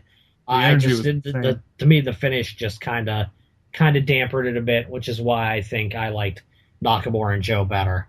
Yeah, maybe that might sway me over too. Yeah, it was amazing. Huge ovation for Gargano and Ciampa as they leave the ring and go up the ramp. You're thinking, oh, here we go, Kevin Owens, Sami Zayn, right? No, not yet, at least. But do they go their separate ways, or do they stay as a team? Because they have been singles guys. They say this themselves. They've been single guys all their lives. They've never been a tag team, but obviously They put them together for the Dusty Classic, and they've gelled as a tag team. And they probably put the best tag team match of the year on. What would you do with Gargano and Ciampa? Here's what I would do. If they had a television title, split them up, but they don't. I think the tag division is not deep enough to split them up right now. I think they need to be together. Yeah. And I think they need to get another shot. Like, I don't know how you're going to book it. But Fatal 4-way, they come out on top or something like yeah, that? I feel like they have to they have to get another shot. I mean, the Authors of Pain need to show me a little more, too. I mean, they're just dominating everybody. Obviously, I think they're going to be in a feud with TM61 coming up. But, yeah. The tag division is kind of weak right now. I mean, who else do they have besides those 4 guys that I just mentioned? Do they have any other tag team besides the jobber team of Terror Rising and Nails? I can only think of 4 teams: TM61, Gargano and Ciampa, the Authors of Pain, and the tag champs, the Revival. I can't think of any other tag teams on NXT right now. That's why Gargano and Ciampa cannot afford to be split up. They don't have a tag team division down there right now because the main roster pretty much raided all their tag teams. So they need to create tag teams all over again. And Xavier Woods taking to Twitter just now and said, "The world unfortunately lost some very good Twitter accounts tonight. We shall miss you forever." Yeah, and a lot of people are upset about these Twitter accounts going away, man. I kind of wonder if they might all of a sudden pop back up pretty soon. That backlash. Next up is the NXT Women's Championship. Asuka and Bayley. These ladies went 14 minutes with yet another classic between the two of these girls. I loved just the brutality from Asuka, because that brutality from Asuka brought out the brutality in Bayley. And what did you see in this match here? I thought it was great. I thought it was a great swan song for Bayley. We all knew going in she wasn't going to win the title, but she went down swinging. It was a stiff as fuck match. They laid into each other, and I thought it was great. I loved it. I loved it when she tightened the ponytail up and said, "Hit me!" At this rate, you just got to go. Who the hell's going to beat Asuka? Like, she's undefeated. Ember Moon is probably going to be... I was going to say, Ember Moon's like the only one you would even think has a shot right now of having a chance to beat her. Yeah. So... But you can't really put her in there yet. No, I don't think you can put her in there yet either, but I'm just... Like, she's undefeated. She's been there for almost a year, and she hasn't lost yet. My question is, who is she going to lose? Who is her first loss going to come from? I have this feeling Triple H has someone up his sleeve that's known. I think H needs to go out and raid some women talent. But I think H needs to go out and sign like 3 or 4 girls to really bolster up that division. I think H has either a former WWE woman, a former TNA vet. He has a vet up his sleeve. I have a feeling. I just have a feeling he's got someone up his sleeve that he's going to deploy coming up. After the match, the crowd, much like we did at TakeOver Dallas for Sami Zayn, the crowd showed their appreciation for Bayley after the match. But at the end of the match, Asuka got hit with the Bayley to belly out of nowhere, but kicked out at 2. Very close near fall. That started a women's wrestling chant. Bayley charged in, but Asuka took her down and put in the Asuka lock. Bayley rolled it into a pin, and that went for a 2 count. Asuka hits a kick. Bayley hits a forearm, but Asuka with a spin kick, a roundhouse kick, and knocked the fuck out of Bayley for the win after a 14-minute match. Great match.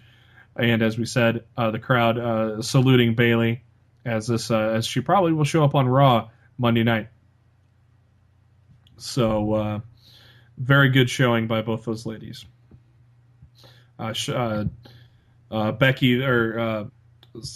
Bayley gives a hug to Sasha and Becky at ringside. She even hugs Charlotte at ringside, hugs her mom, and then a big hug for Izzy as well. So very cool ending there. They announced that NXT is going to come to Australia and New Zealand for the first time in the winter in December. So very cool, considering guys like TM61, Billy Kay, Peyton Royce, a lot of Aussies on that NXT roster. So those will be pretty cool shows. Sure point. They show Mick Foley and Noel ringside. And Finn Balor is also ringside for the main event. And how fucking badass was Nakamura's entrance? Oh, dude. Jesus Christ. It was so good. Oh. It was so good. Violin player standing at the entrance, and I immediately marked out when I saw the violin. Before he even played a note, I marked out on Twitter, like, it's a fucking it's a fiddle! Yes! Very cool. Guy plays a song, a little bit of a song before going into Shinsuke's normal entrance music. Very cool. And the crowd singing along with Nakamura's theme is always awesome. Nakamura interacting with the violin player, and man, I can't wait to see a Nakamura entrance at WrestleMania, dude. It was a very long entrance, but it was worth it. I loved it. Now it's time for the main event. Joe Nakamura. Nakamura is the king of strong style. Joe says he brought strong style to the United States. You knew this was going to be a hard-hitting match, and there was no exception to this one. What were your thoughts on Joe and Nakamura here closing out the TakeOver show, Matt? Dude, I loved it. And if you're a fan of these guys, how could you not? It was a main event that delivered on every sense of the word. And I could only wish we had gotten half the main event for SummerSlam tonight that we got from freaking NXT TakeOver. You know, I was on the edge of my seat the entire time. Lots of great near falls, lots of false finishes. I loved it, man. Nakamura pulling out a suplex on Joe. How about that? Oh, that freaking German suplex, dude. That was freaking dope. Yeah, I loved it, dude. I went back and watched it. I watched the show twice this weekend. You know, because after the show was over, I decided to put on the Legends with JBL, the Stain episode. Yeah. And I watched that, and after it was over, the thing popped up. I've never seen this before. I'm assuming this is a new feature. Like, after it was over, they did a pop-up, and they're like, we're a live what to watch next? No, it was like live programming is on right now, and it was the NXT Takeover replay. And I'm like, yeah, you know what? Fuck it, I'll put it on again. And I put it on, and Austin Aries was walking down in the rain, and I watched the whole damn show again. It was that good. I'll tell you what, I'll never watch SummerSlam again. I might go back and watch Styles and Cena again. I might check out Dolph and Dean. Maybe go watch Finn and Rollins. Other than that, I don't want to see anything on that show again. Dolph and Dean was good. It just didn't click. I was underwhelmed by it. Yeah, just disappointed, man. And you know me, I was hyping the match. I know, and I've been the one saying that it was going to be poop on a stick, and I didn't want to be right. It wasn't poop on a stick. I didn't want to be right. You know. It was a good SmackDown main event. It wasn't a good pay-per-view main event. As for Joe and Nakamura, the tail end of the match, Joe lands a Texas Cloverleaf on Nakamura. A little interesting. I can't remember ever seeing Joe applying a Cloverleaf, much like I don't ever remember Seth Rollins applying a triangle choke like he did earlier tonight against Finn Balor. But Nakamura was able to get to the ropes. Joe applies the Coquina clutch, but Nakamura was able to get to the corner to break that up. That's when Nakamura hit a release German suplex that just popped the crowd, because you're seeing a much smaller guy in Nakamura throwing a 300-pound guy in Joe just right over him. That was sick. Joe came back with a power slam for a 2 count and an enziguri, and then put Nakamura on the top rope to hit a muscle buster, but a 2 count. Great near fall there. The crowd is standing as Joe looks in shock that he couldn't put Nakamura away with that muscle buster. The Nakamura fights out of another muscle buster attempt and hits the Kinshasa. Joe kicks out at 2 off that. I was shocked at that. That was insane. And then Nakamura off the middle ropes with a knee to the back and a second Kinshasa for the win after a 20-minute beautiful match between Shinsuke Nakamura and Samoa Joe. Your new NXT champion, Shinsuke Nakamura. I'm going to have to go back, Matt, and just look at things. But this may not have had the best match of all time on an NXT TakeOver show, because that's probably Sami Zayn and Nakamura. But this might have been top to bottom the best TakeOver they it's ever certainly did. In the argument. Absolutely. Just top to bottom. It was amazing. I love the whole show. I would put it up against any of the other takeovers. I would definitely put it up against them. The only error part about it was Ember Moon and Billie Kay only got 4 minutes. I would have liked to see them. Was it really only 4 minutes? Yeah, it was only 4 minutes. I would have loved to see them get 8. But it felt a lot longer than 4 minutes. Yeah, it's because Billie Kay got some offense in. So she was able to get some offense in, but it was official clock 4:35. Wow, I'm really surprised by that. The match felt a lot longer than that. I thought it got a good 8 to 9 minutes. That's really surprising to know that match was that short. So, where do we go from now? From here, NXT. So you think Bobby Roode is going to be the next one for Shinsuke, huh? I do. If Joe's being called up, Roode's next. If he's not, obviously the rematch with Joe's in his future. So would it hurt Roode if he loses that feud? No. I don't think it's going to hurt anybody to lose to Shinsuke Nakamura. Okay. I just don't. The tag champions are still the Revival. Do we see TM61 get by the Authors of Pain and then challenge the Revival, or do we see a second Gargano Ciampa? I feel like Gargano and Ciampa need to win the titles, because I feel I can't see them doing the Authors of Pain against the Revival. To me, it just doesn't make sense. So they're gonna have to put those tag titles on a face tag team in order to face the Authors of Pain. Look at this fact. Gargano and Ciampa against the Revival, it's 1-1 right now. That's true. So they could use that as an example to get another shot at the titles. The women, I have no idea. You can't push Ember Moon that quick. Billie Kay was getting pushed, but she just lost. So, Peyton Royce hasn't been around for a while. Can you really throw her right into the title picture? No, not unless it's like a battle royal situation and she just happens to win. I don't know, man. Are there any other established women in NXT if Bayley goes?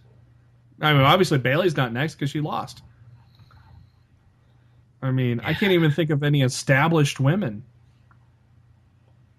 Don't know, man. So that's why I think Triple H has got to have something up his sleeve to bring in to take on Asuka. WWE picture. Apparently Roman Reigns, or apparently the U.S. title. Apparently Roman Reigns and Rusev aren't done. That was weird. So I guess they're going to fight at Backlash. Is that where you see things? Yeah, I would think so. The women's championship, probably spot Bayley right in there if Sasha's going to be out for any period of time. You got anybody else that you would put in there? Not at the moment. No one else has really been established on Raw right now. They've really just been focusing on Sasha and Charlotte. Who do you like to see as as the next contender to the Universal title against Finn Balor? You got to think Rollins is going to get the immediate rematch. Why would you give it to him? Why not? Well, he lost. So it's like losing a championship. You get a rematch clause. He didn't lose the title, though. Yeah, but I don't. I foresee an I foresee a rematch before they move on to somebody else. I just don't see how they could play that off. Seth Rollins whines and cries to Stephanie McMahon and gets another title shot. I guess. He was distracted by the awful Brooklyn crowd that was too focused on the title. Yeah, that could be a good thing to whine about. Because KO and Jericho is probably going to still be a thing. Roman Reigns is going to be tied up with Rusev. Sami Zayn would be an awesome spot. Have Zayn take on Finn Balor, but not yet. Sheamus, I don't know if is there an end date announced for Sheamus and Cesaro when that seventh match? I would assume the final match of the series will take place at Clash of Champions. That would be my guess. Whatever match number that would be.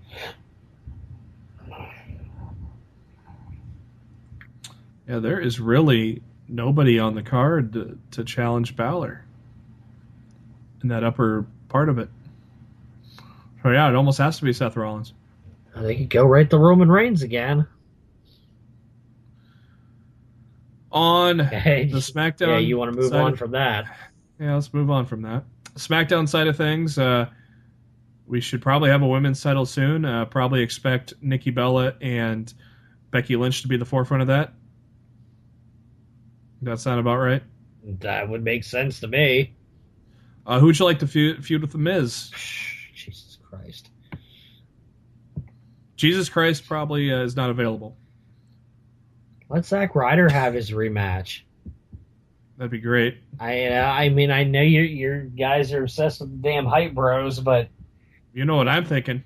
Who are you thinking? Heath Slater. He's got to sign a contract first. He'll get there. I don't know if I put him right into the Intercontinental title picture. What if he wins his way to it, though? To a chance. Well, yeah, but I mean, that could come months down the line. Would you do Kurt Hawkins that quickly? No. God, dude. We know who Kurt Hawkins is, but a majority of the watching audience isn't even going to know who he is. They're going to have to build him up all over again. He's not Shelton Benjamin. That mid-card is such a... Bray Wyatt. I was going to say, the title would work better on a face, because there's a lot of heels that could challenge for it. Like, what are you going to put Baron Corbin against The Miz? It just doesn't work. Like a baby face holding that Intercontinental title, you could have a line of heels. Hey, how about Alberto? How about Alberto Del Rio? Yeah, oh, wait. Well, that's going to be a while. Whoops. Yeah, the roster still needs some building, expansion. Tag titles, obviously, Usos and Alpha. And as we said before, for the WWE title. I guess they could push Dolph Ziggler right down to the United States title picture. Or the Intercontinental, you mean? Yes, yeah, the Intercontinental title. They just put Dolph in. You just do Dolph and Miz. We know what you are, Dolph. You're a mid-card guy. Go down there and fight for that title. Miz and Dolph, part 88. And obviously, after the pinning John Cena clean, we fully expect AJ and Dean Ambrose. That to me, that's the money match. Can't wait for that feud, man. That's going to do it for this edition of Lost in the Mid-Card. A little expanded edition of our pay-per-view show because we had a brilliant TakeOver show to talk about as well. Yes, we could end on a semi-high note. Exactly. Thanks to SpiderDuck.net for being our host, enabling us to be on iTunes and any of your favorite podcasting apps. What you got to do is just type in Lost in the Midcard in that little search bar, and when we pop up, you hit subscribe. So then you can see every time a new show hits your way, Thursdays and also every Monday after a WWE pay-per-view. We are also on YouTube. You can subscribe to us there as well. And all those links are on our Facebook page, facebook.com/Lost in the Midcard. Just go to the notes section there on the left side, and those links will be right there for you. Or you can go to our Twitter at LITMC Podcast. Our links are on our pinned tweet there as well. I'm your host, Jeremy Bennett. You can find me on the Twitter at JBHuskers. And as always, my co-host is on the Twitter at Raw F Showtime. It is Mr. Matt Black. And before we ride off into the sunset, Matt, any final thoughts? God, I hope Raw's good, because that crowd is not going to be in a good mood. If they attended SummerSlam and they're going back for Raw tomorrow night, they're not going to be in a good mood. WWE better deliver big time tomorrow night. Well, as long as the Universal Championship doesn't have its own entrance, then I think it'll be okay. Ouch. Ouch. For Matt Black, this is Jeremy Bennett. Thanks for tuning in to the SummerSlam post-show edition of Lost in the Midcard. We will be back at you later on this Thursday. Have a good one.